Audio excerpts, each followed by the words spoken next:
সনাতন ধর্মকে আবারও উৎখাত করতে চাইলেন ডিএমকের নেতা, সাবেক মুখ্যমন্ত্রী এম কে স্ট্যালিনের পুত্র উদয়নিধি স্ট্যালিন, সাবেক ডেপুটি সিএম। তিনি বলেছেন যে সনাতন ধর্মকে উৎখাত করতে হবে, হিন্দু ধর্মকে উৎখাত করতে হবে। পরে শোনাই। অমর উজালা 10 ঘন্টা আগে, হিন্দি পত্রিকা অমর উজালা 10 ঘন্টা আগে এটা পাবলিশ করেছে, এর আগেও করেছে, 10 ঘন্টা আগেরটা শোনাচ্ছি। সনাতন কো খতম কর দেনা চাহিয়ে, কে বলেছেন? আবার বলছি, সনাতন কো খতম কর দেনা চাহিए। অমর উজালা হিন্দি পত্রিকা, ভারতের বিখ্যাত অমর উজালা হিন্দি পত্রিকা। उदयनिधि के फिर विवादित बोल, कहा समाज के बांटने वाली सोच को ना मिले जगह, मतलब जगह देওয়ার दरकार नहीं। डीएम के विधायक उदयनिधि स्टैलिन ने सनातन को लेकर फिर विवादित बयान देते हुए कहा कि बांटने वाला सनातन को खत्म कर देना चाहिए। साथ ही राज्य गीत के बारे में भी बोला, ওটা अलग बात है, শুনেন। এখন প্রতিক্রিয়ায় কি বলেছে। तमिलनाडु विधानसभा में नेता प्रतिपक्ष और डीएम के विधायक उदयनिधि स्टैलिन ने एक बार फिर सनातन धर्म के लेकर बड़ा बयान दिया है। विधानसभा में बोलते हुए उन्होंने कहा कि सनातन आई मीन हिंदू जिसने लोगों को बांटने का काम किया उसे खत्म कर देना चाहिए। उसके बाद क्या हुआ सुनिए। हाँ, তো এর প্রতিক্রিয়ায় এই যে উদয়নিধি স্ট্যালিন, এই যে বারবার শুনতেছেন না, বলছে যে আর এক বাত বাতা দিয়ে। এটা কেন বলছে জানেন? কারণ হলো তারা এরকম বলেছে এর আগে তারা সনাতন ধর্মকে ডেঙ্গুর সাথে তুলনা করেছিল। বলেছিল সনাতন ধর্ম বা হিন্দু ধর্ম হলো ডেঙ্গু, ম্যালেরিয়া, একে উৎখাত করতে হবে, এগুলো বলেছিল এরা। উনি শুদ্ধ বলেন নাই, তার পুরো মন্ত্রিসভা এই ধরনের কথা বলে, তার পরিবার থেকে এই কথা বলা হয়। কল্পনা করেন তো, 90% হিন্দু ওই জায়গায় বাস করে, সেই জায়গায় একজন এটা বলে তিনি এখনো ক্ষমতায় মানে তিনি এখন এমএলএ, বিরোধী দল হয়ে গেছেন। এই বিজয় থালাপতি নামের খ্রিস্টান ধর্মাবলম্বী ক্ষমতায় আসার পর, বিজয় থালাপতি কিন্তু হিন্দু না, তিনিও কিন্তু বলেছেন বিজয় থালাপতি যে হিন্দুদের উপরে, মুসলমানদের উপরে যদি হিন্দুরা আক্রমণ করে আমি দেখে নেব, তার পরিণতি ভালো হবে না।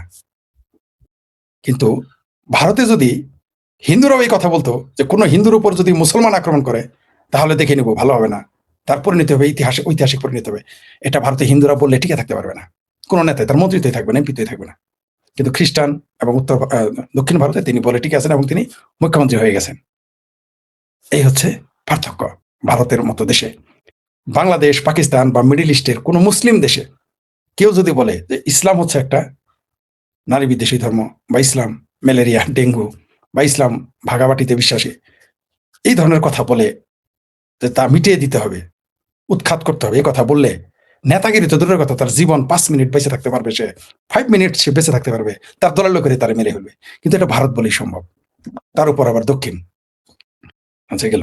কিন্তু এটা যদি ইসলাম নিয়ে বয়ান দিত তাহলে কিন্তু তিনি নিজের সিএম হতো দূরের কথা, তিনি দক্ষিণেও থাকতে পারতেন না। যদিও তারা বলে না দক্ষিণ লোক খুব প্রগতিশীল, ইসলাম ধর্মের বিরুদ্ধে, মুসলমানের বিরুদ্ধে এরকম একটা বয়ান দিয়ে দেখেন, দুধ কা দুধ পানি কা পানি হয়ে যাবে। কিন্তু 90% সনাতনী সেখানে বাস করে এবং অনেক মন্দির সেখানে রয়েছে, সেখানে দাঁড়িয়ে বলা যায় যে হিন্দু ধর্মকে উৎখাত করতে। এটা একবার না, এর আগেও তারা বলেছে। তার আরেক মন্ত্রী কি বলেছিল শুনেন, দেখি একটু। হ্যাঁ, डीएमके के एक सांसद और पूर्व केंद्रीय मंत्री अपमानजनक टिप्पणी की थी कि हिंदू धर्म केवल भारत के लिए ही नहीं बल्कि पूरी दुनिया के लिए खतरा है। এটা ডিএমকে এক নেতা কি বলেছে, আবার শুনেন কি বলছে। যে ডিএমকে শুধু তাই না, ঈদের শুভেচ্ছা না দিয়ে কোনো মুসলমান নেতা থাকতে পারবে, এবং হিন্দুরাও তো ঈদের শুভেচ্ছা দেয়, ঠিক আছে। আচ্ছা, সেখানে তারা দীপাবলির কোনো শুভেচ্ছা জানায় নেই এই তামিলনাড়ুতে ডিএমকে সরকার, তারপর তাদের সমস্যা নেই। কে বলছে এটা আমি বলি নাই।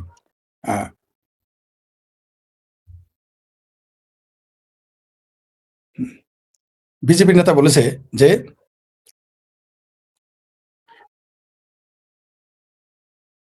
उदयनिधि स्टैलिन तमिलनाडु को राहुल गांधी है। बीजेपी नेता प्रतिक्रिया बोले उदयनिधि स्टैलिन तमिलनाडु के राहुल गांधी है जो विभाजनकारी नफरत की राजनीति फैल रहे हैं। राहुल गांधी ने पवित्र संगलों का मजाक उड़ाया और राम मंदिर का प्राण प्रतिष्ठा समारोह का अपमान करते हुए उसका बहिष्कार किया। राहुल गांधी की तरह उन्होंने पिछले 3 लोकसभा चुनाव में नकार दिया गया, माने हार से।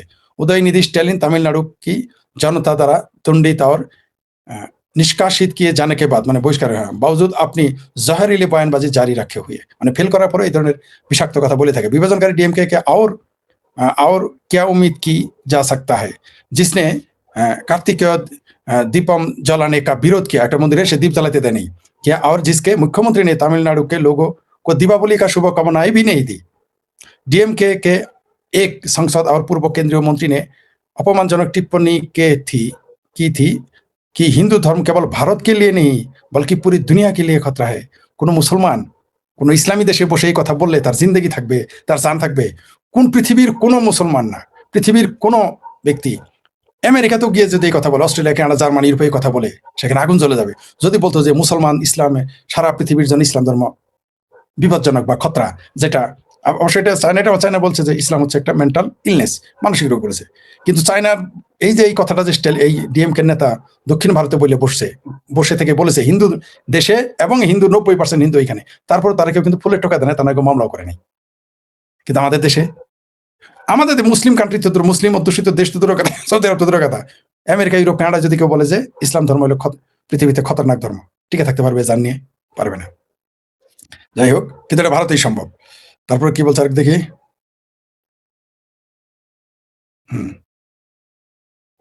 দেখি আরো কি বলছে।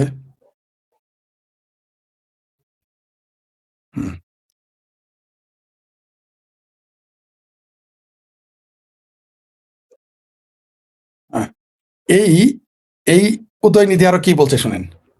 উদয়নিধি স্ট্যালিন, এটা তখন তিনি ডিপটি সিএম ছিলেন, মানে উপ মুখ্যমন্ত্রী ছিলেন। কি বলছেন শুনেন।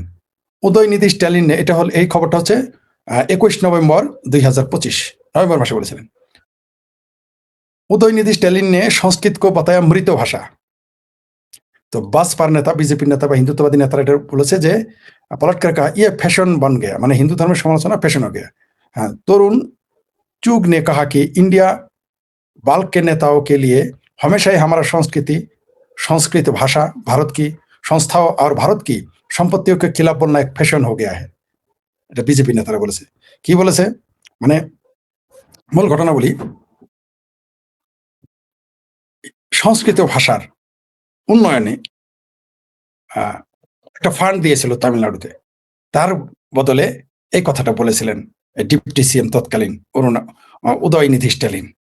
দক্ষিণ থেকে সবচেয়ে বেশি আক্রমণ করা হয় বামপন্থী চিন্তাধারার লোক যারা, তারা সবচেয়ে বেশি হামলা করে সনাতন ধর্মের উপরে। কিন্তু আজ পর্যন্ত ভারতের একটা এক জাররা বি নেই, একটা বামপন্থী আজ পর্যন্ত এই 75 বছর বয়স, 47 থেকে এই আজকের দিন, এই মুহূর্তে আমি কথা বলতে পারবো, একটা বামপন্থী কোনোদিন ইসলাম ধর্ম এবং মুসলমানের বিরুদ্ধে কথা বলে যায় একটা বাক্য পাবেন না।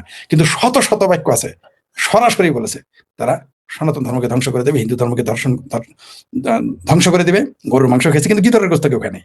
গরুর মাংস খেয়ে সেকুলারিজম দেখাতে গিয়েছে সব জায়গাতে, কেরালাতেও দেখিয়েছে, এই তো কিছুদিন আগে কেরালাতে দেখিয়েছে গরুর মাংস, সেখানে নেতা নেত্রীকে, কিন্তু শুয়োরের গোস্ত কিন্তু খায় নাই। জামাল পীরা পাগলা, বুঝতে পারছেন, ভারতের বামপন্থীরা সব শালা জামাল পীরা পাগলা। ডেভার আলী 3টাই বেছে, 5টাই কিনে, 5টাই কিনে 3টাই বেছে, কেউ 3টাই কিনে 5টাই বেছে না। মানে একটা বামপন্থী কোনোদিন শুয়োরের গোস্ত প্রকাশ খায় নাই। এই তো কয়দিন আগে মানে ওই যে ওখানে ইউনিয়ন ইন্ডিয়ান মুসলিম লীগ নামে একটা দল আছে, তাদের ভোট পাওয়ার আশায় তারা সেখানে গরুর মাংস খাইছিল। মজার বিষয় হলো গোহারা হারছে, কেরালাতে বামপন্থীরা গোহারা হারছে গরুর মাংস খাওয়ার পরে। এক তরুণ নেত্রী, মুসলিম লীগের নেত্রী, ইসলামে তো না নেতৃত্বে হারাম, ওইখানে যায় গেছে ভারত যায়, ওইটা বুঝতে পারছেন তো। ওই বামপন্থীদের গোহারা হারাই দিছে, বয়স্ক তারা হারাইছে, কাজ হয় নাই। তো বামপন্থী পশ্চিমবঙ্গ এরকম করে সব জায়গায় দেখবেন, কিন্তু একটা বামপন্থী 75 বছর বয়সের ভারতের, মানে স্বাধীন ভারতের, স্বাধীন ভগ্নাংশ ভারতের, পুরো ভারত না, কারণ 47 পর তো ভারত ভেঙে গেছে, পাকিস্তান হয়ে গেছে, 2 পাকিস্তান, এখন 2 পাকিস্তান। তো কোথাও এরাদের শুনেছেন খুব ভারতে কোনোদিন একটা বাক্য প্রয়োগ করছে? এমনকি বাংলাদেশে তো নয়, পাকিস্তানে তো সব আশাকে রাসূল বামপন্থীরা। দুনিয়াতে একটা দেশ আছে, তার নাম হচ্ছে পাকিস্তান। সেইখানে যারা কমিউনিস্ট পার্টি করে, বুঝতে পারছেন, বাংলাদেশে তো বামপন্থীরা গরুর মাংস খাইতে হয়, এদের আবার আশাকে রাসূল ঘোষণা করতে হয় না। এরা গরুর মাংস খাইলে হয়, একটু নরেন্দ্র মোদীর গালি দিলে হয়, বিজেপির আর একটু গালি দিলে হয়, এক মুঠো বিজেপিকে গালি, এক ঢাকি বিজেপিকে গালি, এক মুঠো হিন্দুদের গালি, আর এক ঢাকি বিজেপি RSS নরেন্দ্র মোদীকে গালি দিলে আপনি বাংলাদেশের সমস্যা নেই, কিন্তু ভারতে পাকিস্তানে তা চলবে না। ওইখানে লিখিত দিতে হবে ইউ আর আশেখ রাসুল, এটা লিখিত দিয়ে আপনাকে কমিউনিস্ট পার্টি করতে হয় পাকিস্তানে। পাকিস্তানে কোনোদিন সংখ্যালঘুর পক্ষে মিছিল করতে দেখছেন বামপন্থীদের? বামপন্থী কি ওইখানে ইন্নানি লাগছে? তার মানে যেখানে মুসলমান, যেখানে সংখ্যালঘু নাই, হিন্দু নাই, সেখানে বামপন্থীও নেই, খালাস। আর এই যে আফগানিস্তানের আর আমিরাতে তো কোনো দলই নাই, কারণ ইসলামের সব দল হারাম। বুঝতে পারছো? ইরানেও যেমন শুধু খোমেনি দল হবে, ওখানে আবার খোমেনি আল্লাহর দল না, খোমেনির দল। যাই হোক, তেহরানের কসাইদের দল হইতো, সেটা অন্য বিষয়। পাকিস্তানে দেখেন ওইখানে সংখ্যালঘুদের পক্ষে মিছিল করা কেউ নেই, কোনো বামপন্থীরা ওইখানে চেঁচামেচি করে না, কোনো বামপন্থী ওইখানে গিয়ে সুর নিয়ে বলে না, যে গিদর নিয়ে বলে না খ্রিস্টানদের খাও, কিন্তু বাংলাদেশে আবার বলে। ঠিক আছে, এরাও যখন নীল হয়ে যাবে অথবা কনভার্টেড হয়ে যাবে, কোনো সমস্যা নেই, সেটা আলাদা বিষয়। তার মানে ইসলাম ধর্মের বিরুদ্ধে কিন্তু সমালোচনা করা মুরদ এটার কারণে নেই। চায়নার এত বয়ান বাংলাদেশে আসে, চায়না কিন্তু বলেছে officially Islam is a mental disease. এটা কিন্তু বাংলাদেশের বা ভারতের বা পাকিস্তানের কোনো কমিউনিস্ট শব্দ উচ্চারণ বলেও করতে সাহস পায় না। এমনকি বলে কি, না না না, একটু বলে নাই। ঠিক আছে, এমনকি উইঘুর নিয়েও তারা কথা বলবে না। এত মুসলিম নির্যাতন নিয়ে বামপন্থীদের বুক, মানে হিন্দুদের, খ্রিস্টানদের, বৌদ্ধ যারা বামপন্থী, হাই হোসেন হাই হোসেন হাই হোসেন হাই হোসেন করে মুসলমানদের নির্যাতনের বিরুদ্ধে। কিন্তু মাগার আগার শুভেন্দু এখানে আসছে, এখানে বামপন্থীদের পেটের ব্যথা শুরু হয়ে গেছে। কিন্তু উইঘুর মুসলমানদের যে নির্যাতন, বামপন্থীদের আব্বার দেশ, তাই বামপন্থীরা বলে না। বাংলাদেশের বামপন্থীরা চুপ। যাক, সেটা অন্য বিষয়। তো এই উদয়নিধিরা এগুলো বলে থাকে এবং বলবে আরো ভবিষ্যতে, কোনো সন্দেহ নেই। এটা ভারত বলেই সম্ভব, এটা ভারত বলেই সম্ভব, ভারত না হলে সম্ভব হইতো না। তারপরেও ভারত হলেও খারাপ। এবং দেখেন আপনি, এবং এই 90% তামিলনাড়ুতে যে হিন্দু বসবাস করে, সেখানে আপনি দেদারসে বলে যেতে পারতেছেন, কিন্তু সেখানে ইসলাম ধর্মের বিরুদ্ধে বলতে পারবেন না। 10%, তামিলনাড়ুতে বোধ হয় 5 থেকে 6%, সর্বোচ্চ 5, 5, 5.5 বা 6, এর উপরে কিন্তু সেখানে মুসলমান নেই। কিন্তু ওইখানে আপনি ইসলাম ধর্মের বিরুদ্ধে একটা বয়ান দেন, দেখেন আপনার অবস্থাটা কি করে ফেলে। সেখানে মাত্র 5% বলতে পারবেন না, কিন্তু 90% সনাতনী বা হিন্দুদের সামনে এটা বলা যায়। এইভাবে অসৈক্য হয়ে যায় হিন্দুদের, যেমন এখন পশ্চিমবঙ্গে হয়ে গেছে। হয়তো তামিলনাড়ুতেও একদিন ঐক্যবদ্ধ হবে হিন্দুরা, হয়তো কেরালাতেও হবে, হয়তো এগুলো তেলেঙ্গানাতেও হয়ে যাবে হিন্দুরা ঐক্যবদ্ধ। কারণ এইভাবে বলতে থাকলে একসময় ঐক্যবদ্ধ, 2 দিন আগে আর পরে হতে থাকবে। তো হিন্দুরা যদি ঐক্যবদ্ধ হয়ে যায় তাহলে উপায় হবে কি? হিন্দুরা যদি ঐক্যবদ্ধ হয়ে যায় তাহলে কি উপায় হবে? আমি জানি না। পশ্চিমবঙ্গের কথা বলেছিলাম এবার, যে না, হিন্দুরা ঐক্যবদ্ধ হবে না, কিন্তু আমরা দেখলাম হিন্দুরা তলে তলে ঐক্যবদ্ধ হয়ে গেছে। তামিলনাড়ু তো একদিন হবে, হয়তো আরো 15 বছর লাগতে পারে, সেখানে হবে। আর তামিলনাড়ুতে যেহেতু এই যে বিজয় পেল, বিজয় থালাপতি, এটা কারণ কি জানেন আপনারা? হয়তো এই কথাটা এখানে অন্য প্রসঙ্গে আলোচনা করা যেতে পারে, তারপর একটু তুলে ধরি। সেটা হচ্ছে বিজয় থালাপতি যে বিজয়টা পেয়েছে, এখানে আন্নামালাই, এই তামিলনাড়ুর যে বিজেপির যে প্রধান নেতা ছিল, আন্নামালাইয়ের একটা অবদান আছে। সে কিন্তু সরাসরি সরাসরি ডিএমকে, এডিএমকে চ্যালেঞ্জ করে বসেছিল। আন্নামালাইয়ের আগে তামিলনাড়ু থেকেও সনাতন ধর্ম বা হিন্দু ধর্ম নিয়ে সরাসরি বক্তব্য দিত না, তিনি সরাসরি হিন্দুত্ববাদ নিয়ে কথা বলেছিলেন। কিন্তু বিজেপি কোনো কারণে তাকে, সম্ভবত এখন তাকে সে পদ থেকে সরিয়ে দিয়েছে সভাপতি, তাকে বলা হয়েছে সে ফেল করেছে। কিন্তু ওইখানে এরকম, কারণ ওখানে বামপন্থী চিন্তা কাজ করে, সেই সাথে দক্ষিণের চিন্তা কাজ করে, স্থানীয় সংস্কার কাজ করে, তার জন্য হিন্দুত্ববাদ এখানে প্রতিষ্ঠিত হয় না। এটা আন্নামালাইয়ের দোষ নয়। তারপরে বিজেপি আন্নামালাইকে সরিয়ে দিয়েছে, তার জন্য বিজেপির কর্মীর একটু মনক্ষুণ্ণ তামিলনাড়ুতে। আমি তামিলনাড়ুতে সবচেয়ে বেশি আসা যাওয়া করতাম, ভারতের যে প্রদেশে আমি সবচেয়ে বেশি থাকতাম সেটা হল তামিলনাড়ু। তো তামিলনাড়ুতে ওই আসনগুলো, বিজেপির আসনগুলোতে, ওইখানে গিয়ে বিজেপি অধ্যুষিত যে এলাকা, সেখানেও বিজয় থালাপতি ব্যাপক ভোট পেয়েছে। তারা হয়তো বিজয় থালাপতিকে পছন্দ করে না, ওই যে বাংলাদেশে যেমন নাকের রুমাল দিয়ে বিএনপিকে ভোট দিয়েছে আওয়ামী লীগেরা, ওই রকম আর কি। তারা বিজয় থালাপতিকে পছন্দ করে নিয়েছে, ডিএমকে এমকে এর বদলে, ডিএমকে আর এডিএমকে এর বদলে বিজয় থালাপতিকে ভোট দিয়েছে। কিন্তু বিজেপি কিন্তু সেই পদটা নিজেদের জন্য করেছিল, সেটা তারা পরে ওখানে চলে গেছে। আন্নামালাই কিন্তু আবার একদিন ফিরে আসবে, আবার ফিরে আসবেন। উনি একজন আইপিএস ছিলেন, অফিসার ছিলেন, সেখান থেকে রাজনীতি আসছেন, দেখবেন সে আবার ফিরে আসবে। আমি একটা ভবিষ্যৎবাণী করলাম। আমি ভারতের 3 জনকে বলেছিলাম যে ভবিষ্যৎ প্রধানমন্ত্রী, ভবিষ্যৎ বড় বড় নেতা, তার মধ্যে অনেক লোক কিন্তু কমন পড়ে গেছে, আসতেছে আস্তে আস্তে। তার মধ্যে অবশ্য শুভেন্দু তার কথা তখনও বলি নাই, কারণ তখন তিনি মুখ্যমন্ত্রী হন নাই। অন্য 3 জনের কথা বলছিলাম যে একদিন তারা ভারতের প্রধানমন্ত্রী হয়ে যাবে। যাই হোক, ভারতে এইভাবে গালি দিতেই পারে, কারণ ভারত, হিন্দুরা সবসময়ই নিরীহ এবং তারা সংবিধানের প্রতি আস্থাশীল, আইনের প্রতি আস্থাশীল। মুসলমানের মতো তারা উগ্র না। তাইলে ভারতের একটা এরকম নেতা আদালতে জেল তো দূর, জিন্দাই তারা বাঁচতে পারতো না। আপনি দেখেন, ইসলামের একটু সমালোচনা করলে কিভাবে বাড়ি ঘরে গিয়ে কোপায় আসে ব্যক্তি, সাধারণ ব্যক্তি ভাত পায় না, রাস্তাঘাটে ঘুরে তারা যায় কোপায় আসে, এবং তারা হিরো, সুপার হিরো হয়ে যায়। ইসলাম নিয়ে একটু সমালোচনা করে নাই, মোল্লারা যা বলে তাই একটু বলে ফেলেছিলেন বিজেপির এক নেত্রী, বলার কারণে তার এমপিত্ব গেছে, নেতাগিরি গেছে, তার জান খতরেমে। কিন্তু ইসলাম নিয়ে এতটুকু বললেই জান খতরেমে হয়ে যায়। কিন্তু সনাতনে সারাদিন গালি দিলে কিছু যায় না, এমনকি ভারত নিয়েও গালি দিলে ভারতে বসে যায় আসে না। একটা ইন্টারেস্টিং একটা দেশ ভারত। তো হিন্দুরা, পশ্চিমবঙ্গের হিন্দুরা একটু চালাক। সনাতন ধর্ম নিয়ে গুরুত্বপূর্ণ তথ্য দিল শেখ ফরিদ। তবে ভারতের হিন্দু দর্শনে যদি, হিন্দু ধর্মে যদি এরকম উগ্রতা থাকতো ইসলামের মতো, তাইলে আর এটা বলতে পারতো, কেউই শ্বাস পেত না। কিন্তু ভারতের বুকে আপনি কল্পনা করেন, ভারতের বুকে একবার না রিপিট, এবার কিন্তু সে হেরে গেছে। শ্রীরামের গালি দিছে, যেখানে ভারতে শ্রীরামের নাম নেবে না, কোথায় গিয়ে নাম শ্রীরাম, ভগবান শ্রীরামের নাম কোথায় গিয়ে আপনি নেবেন? বাইতুল মোকাররমের সামনে, নাকি মার্কাজ মসজিদ ওই ইয়ার সামনে, কি কাকরাইলে মসজিদের সামনে, নাকি শাহজালাল মাজারে, নাকি মক্কা গিয়ে বলবেন, না ইরানে গিয়ে জয় শ্রীরাম বলবেন? এরা কিন্তু যা তা বলেছে সনাতন ধর্ম নিয়ে এবং হিন্দুদের ভগবান শ্রীরাম নিয়ে। ফেল করেছে তারা, ফেল করার পরেও তাদের খাস মিটানে যা তা বলে যাচ্ছে। এবার একটু, ওটা তো হিন্দি পত্রিকার সময় একটু বাংলা পত্রিকাতে আসি প্রতিদিন কলকাতায়। হেরেও শিক্ষা নেই, সনাতন ধর্মকে সমল উৎখাত করতে হবে, ফের বিতর্কিত মন্তব্য উদয়ননীতি স্ট্যালিনের। এখানে এই শিরোনাম আসছে। মানে তিনি নিজের পূর্ব অবস্থান থেকে ফিরে আসেন নাই। এই এম কে স্ট্যালিনের পুত্র উদয়নিধি স্ট্যালিন, তার সাব কথা, সনাতন ধর্মকে সমূলে বিলোপ করতেই হবে। যে ধর্মে মানুষ বিভেদ হয় সেই ধর্মের প্রয়োজন নেই। পৃথিবীর কোন ধর্মটা বিভেদ তৈরি করে না? স্ট্যালিন সাহেব অত্যন্ত শিক্ষিত মানুষ। দেখেন, অন্য ধর্ম নিয়ে বলার সাহস পাবে না, কিন্তু হিন্দু ধর্ম নিয়ে সবাই সাহস পায়। কারণ বিড়াল সেখানেই খামচা দেয় যেখানে মাটি নরম থাকে।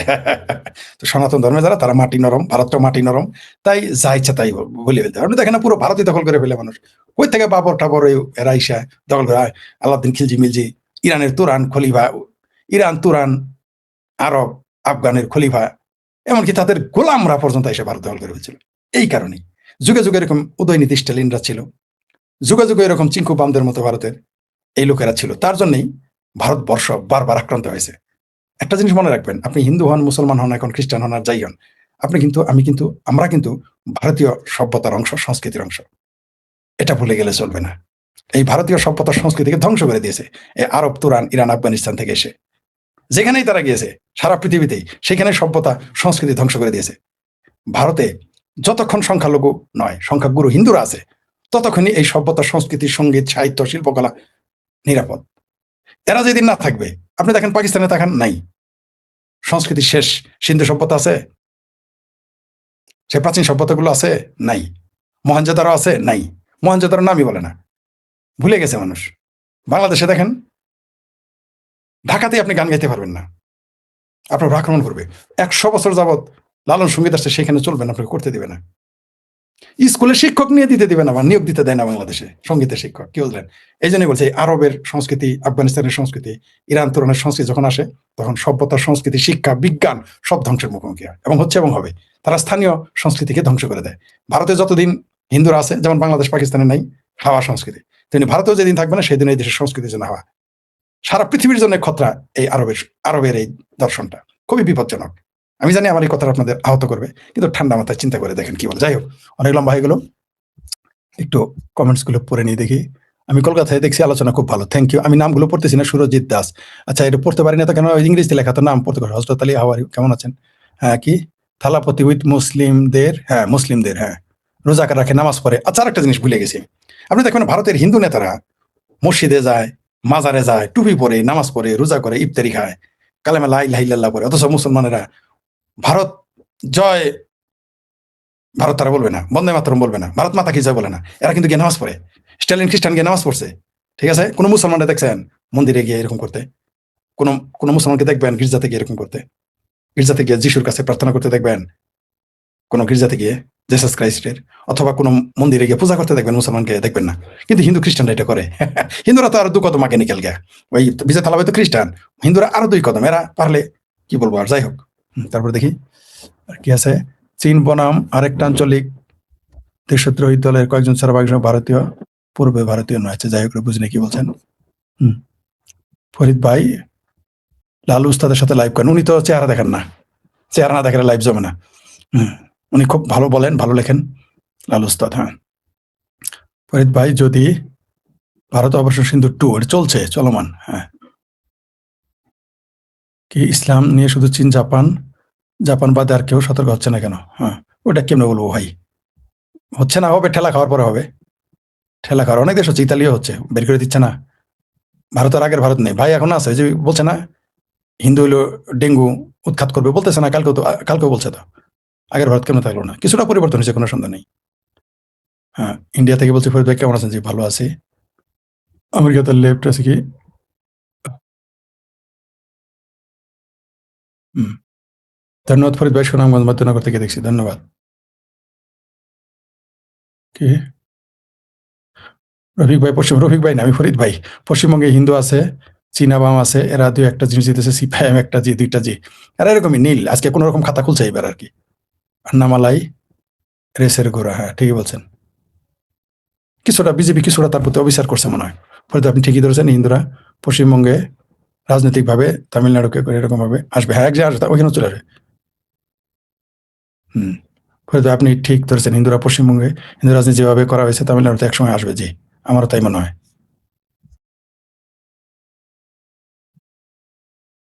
তামিলের জনগণ তাদের রাজ্যের সিনেমা নায়কে খুব পছন্দ করে।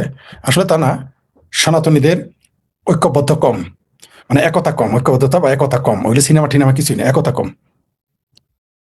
ওটা এখন বলা হচ্ছে যে সিনেমা ছাড়া হয় না, হয় যে চেঞ্জ আসবে। এক সময় দেখবেন সিনেমার নায়কদের আর পাত্তাই দিবে না মানুষ, সাধারণ জনগণ বেছে নিবে।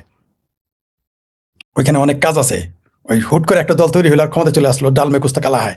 বিজেপিকে 15 বছর লাগছে ফাইট করে ক্ষমতা আসতে। আর ওইখানে 15 মাস লাগে না, 6 মাস হলো দল খুলছে এখন ক্ষমতায়। পিছনে তো কিছু আছে, বুঝতে হবে। ওরকম থাকলে হয়। বাংলাদেশে ভাবির পোলার এমপি হয়েছে না, আমি পারছি।